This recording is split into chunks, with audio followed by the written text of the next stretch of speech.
The way too early 2022 season predictions are popping up everywhere, and the majority of them have the Canes going 12-0, 11-1, national championship, or the minimum is an ACC championship. But let's take a step back in this video, keep it 100% real, and discuss how many wins Mario Cristobal truly needs for this season to be considered successful.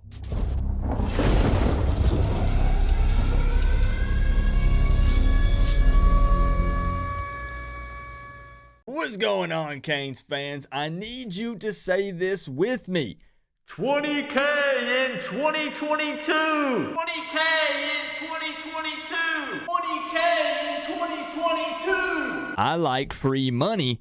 How about you? I have set a goal of hitting 20,000 subscribers on this channel in 2022, and we're making a ton of progress since I started this campaign. And once we actually hit 20K, I'm going to be throwing a party right here on this channel, and literally the entire stream is going to be me giving away free prizes to you guys. To be eligible, you must be subscribed to the Coach Coop YouTube channel. And speaking of subscribers, I'd like to start giving random little shout outs to people as they sub to the channel because they're helping us hit this goal. So I'd like to give a huge shout out to my man Andrew Jones, who just recently subscribed on February 15th. Thank you so much for the support, Andrew. So let's go ahead and dive into this one. Now, just keep in mind that this is not a season prediction video, so I'm not going to be breaking down each individual game or anything like that. We're strictly discussing what would be considered a successful season for Mario Cristobal in his first year. And we're also going to talk about how many losses would be too many losses. So right out of the gate, I would like to mention that in my opinion, who you lost to does in fact matter. And what I mean by that is a final regular season record of 10-2 with losses to Texas A&M and Clemson is a totally different 10-2 than 2 losses to Middle Tennessee and Georgia Tech. Now, if you'll take a look at our schedule that I've popped up here on the screen, what really scares me the most is some of the away games that we have. And most importantly, the fact that we're traveling to College Station to take on Texas A&M, and we're also traveling to Clemson. And these are the two arguably most difficult games on our schedule, at least at this point in time. And also don't forget that we travel to Blacksburg to take on Virginia Tech. No matter how ready we feel like we might be, those could be some tough games for us. Now, what's interesting for us this season is the fact that we as Canes fans, myself included,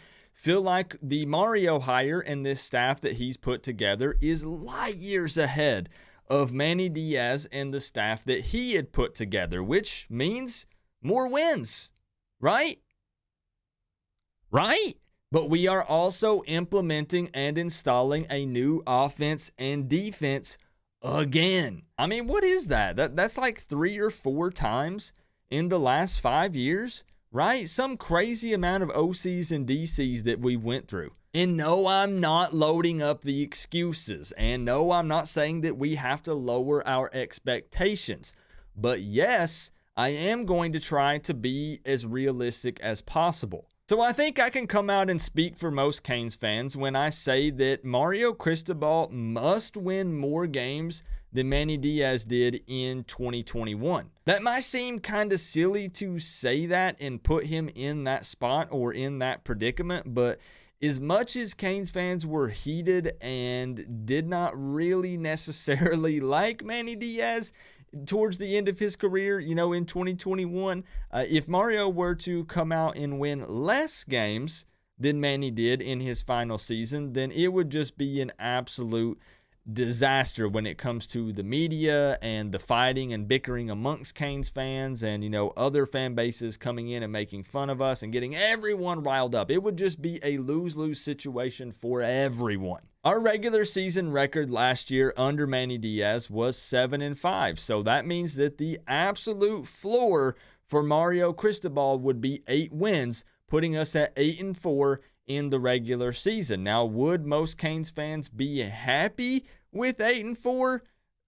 Probably not. For me personally, I feel like a decent, successful season, which would still be a letdown overall because we know what the end goal is, but what I would still consider successful for year one Mario Cristobal would be at least 9 wins. That's assuming that we lost our 2 toughest games on the schedule, Texas A&M and Clemson, and then we had maybe some type of surprise ACC loss like Virginia Tech and Blacksburg or Virginia. Now, again, keeping in mind that spring practice has not even happened, so it's tough to evaluate ourselves, the Miami Hurricanes, let alone other teams all across the country. Obviously, an ACC championship win, or heck, even an appearance at this point, would be a huge W. But you have to remember that for this video, again, I'm trying to keep it realistic. Now, for those of you shaking your head, don't forget that we have these conversations literally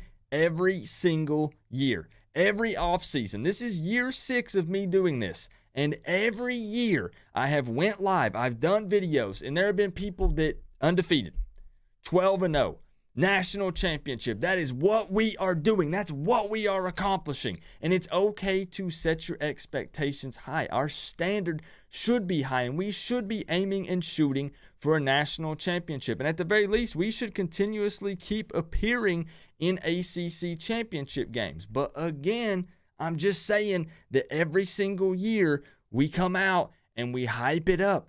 12-0. We're going to the playoffs. And then we set ourselves up, guys, for disappointment. So once again, I'm just trying to keep it real. And again, I'm not saying that my prediction is 9 wins. I'm not coming on here and saying that we're going 9-3. I'm strictly saying that if Mario Cristobal were to go 9-3 in the regular season, which could actually, 9-3 could still put us in the ACC championship game, that I firmly believe that would go down as a successful first year for Mario Cristobal. And then let's hope and pray that he does even better than that. So once again, for me personally, 8 wins is the absolute bottom. We cannot win any less than that. And then if we can bump that up to 9, I will at the very least consider it a successful year for Mario and the Canes. Most importantly, I would really like to see us beating teams that we should beat and doing it consistently. And for those of you that know what I mean, you know what I mean. I don't want to be playing tight games against Southern Miss this year, or I don't want the Duke game to come down to a field goal. And I want it to be that when we play FSU, when we're up 41-10 with 10 seconds left in the fourth quarter on the 1-yard line, I want us to punch it in and extend that lead. And if you really take a good, long, hard look at our schedule, which I'm going to pop up on the screen one more time. It's going to block part of my face. I'm going to have to scoot over. When you take a look at this schedule, could we realistically make it to the ACC championship game with a new OC, new DC, loads of new people on the staff, new faces, implementing that new offense, new defense, Mario Cristobal coming in?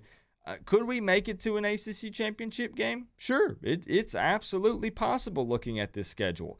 However, it's way too early for me to put out a prediction saying that. So what I would love to see is your opinions down in the comment section below, letting me know how many wins we need in 2022 for this to be considered a successful season for Mario Cristobal. And also just keep in mind, I keep preaching it, but just keep in mind that I mean the minimum amount of wins that it will take. Our goal is a national championship, and that's always the case. But what is it going to take for you to sit back and be like, you know what, we didn't win a natty, but I'm going to chalk this up to a successful year one because we won X amount of games. And I want you to give me, instead of the X, I want you to give me that number. Once again, for me, I would like to see 9 wins, but if it's 8-4, if we only get 8 wins, I'm not going to take a baseball bat to my setup. I'm not going to pull out the garbage can. I just need to see us get 9 wins or more, not lose the games that should be easy dubs, and we got to win. Mario's got to win more games than Manny Diaz did in 2021. Now, just keep in mind, guys, that after spring, which is coming up very soon, I will be doing a early season prediction where we'll go game by game and kind of put out some predictions once we've seen some players perform in spring and kind of see how they look. And then usually what I do is about 1 month before kickoff of the first game, I'll do an actual real official full season prediction. And that'll be the one that I have to stick to because, it's fun to talk about these things early. I just always like to add, multiple disclaimers saying, hey, don't hold me to this number. If I give you a full season prediction in March, don't hold me to that in September because, maybe a guy goes down. Maybe something happens to, one of our starting guys. And I'm not going to say anything because I don't want to jinx it. But you don't really know. We'll know more accurately where we're going to be and where we stand as September approaches, as we get closer to the actual season. So I don't want to put down anyone doing early predictions, though, because it's always fun to talk football, right? We ain't got no football right now in February. Even the NFL's over. So it's fun to discuss it and talk about it. But leave me your wins. Come on. Let's chop it up down in the comment section and let me know. I feel like that I'm going to catch a lot of hate for this one. I actually feel like me saying that 9 wins will be enough for me to consider it to be successful is going to rub a lot of Canes fans the wrong way. But I'm just being real. Listen, if I hurt your feelings, I do. It's fine. I feel like it's because most fans don't want to be realistic, right? We don't want to think about anything less than a national championship. And sometimes the truth hurts. And anything could happen. We could have a miracle run.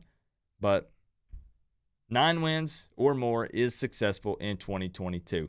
Remember, though, guys, we're all one big happy college football family. But at the end of the day, I got to say, it's always better when you get to rep the U. Coach Coop, peace out.